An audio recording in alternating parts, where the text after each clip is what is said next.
Hello అండి, welcome to the channel. మనం work నుంచో ఆఫీస్ నుంచో వచ్చాక చాలా టైర్డ్ అయిపోయి ఉంటాం. చాలా హెక్టిక్గా కూడా ఉంటుంది. అలాంటప్పుడు చాలా సింపుల్ ఇంగ్రీడియంట్స్తో 10 నిమిషాల్లో కుక్కర్లోనే సూపర్ టేస్టీ టొమాటో పులావ్ చేసేసుకుందాం రండి. డిన్నర్కే కాదండి, క్విక్ లంచ్ బాక్సెస్కి చాలా బిజీ మార్నింగ్స్ ఉంటాయి కదా, ఆ టైంలో మనకి పర్ఫెక్ట్ రెసిపీ ఇది. ముందుగా రెసిపీలోకి వెళ్ళిపోదాం. కుక్కర్ పెట్టేసుకొని దాంట్లో 2 table spoons oil, 1 table spoon ghee add చేసుకోవాలండి. ఇప్పుడు ఆయిల్ హీట్ అయిన తర్వాత మనం బిర్యానీ మసాలాస్ ఉంటాయి కదా, స్పైసెస్, అవి యాడ్ చేస్తామన్నమాట. నేను ఇక్కడ ఒక బిర్యానీ ఆకు, 3 యాలక్కాయలు, 4 లవంగాలు, 2 స్టార్ అనాస్ అండ్ 2 పట్టా వేసుకుంటున్నాను. కొంచెం షాజీరా కూడా యాడ్ చేసుకొని ఫ్రై చేసుకుందాము.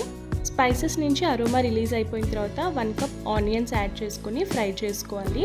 కొంచెం గోల్డెన్ బ్రౌన్లోకి వచ్చిన తర్వాత 10 to 15 చిల్లీస్ కూడా యాడ్ చేసుకోవాలి. సో చిల్లీస్ కూడా ఫ్రై అవుతూ ఉంటాయి. ఈ లోపల 1 టేబుల్ స్పూన్ అల్లం వెల్లుల్లి పేస్ట్ యాడ్ చేసుకొని ఫ్రై చేసుకుందాం.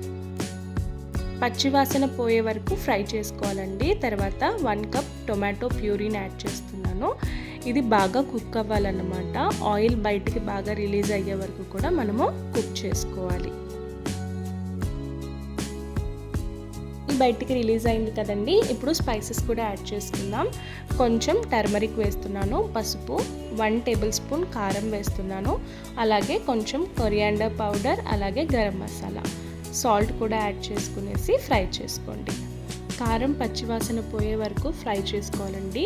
తర్వాత మనం ఎన్ని గ్లాసెస్ అయితే మనం రైస్ తీసుకుంటున్నామో దానికి 2 కప్స్ వాటర్ అనమాట యాడ్ చేసుకొని కొంచెం కసూరి మెంతి యాడ్ చేస్తున్నాను.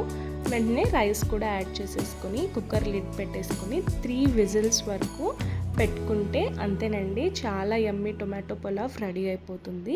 ఆ రెసిపీ మీకు నచ్చినట్లయితే లైక్ చేయండి. మరిన్ని క్విక్ రెసిపీస్ కోసం సబ్స్క్రైబ్ మై ఛానల్.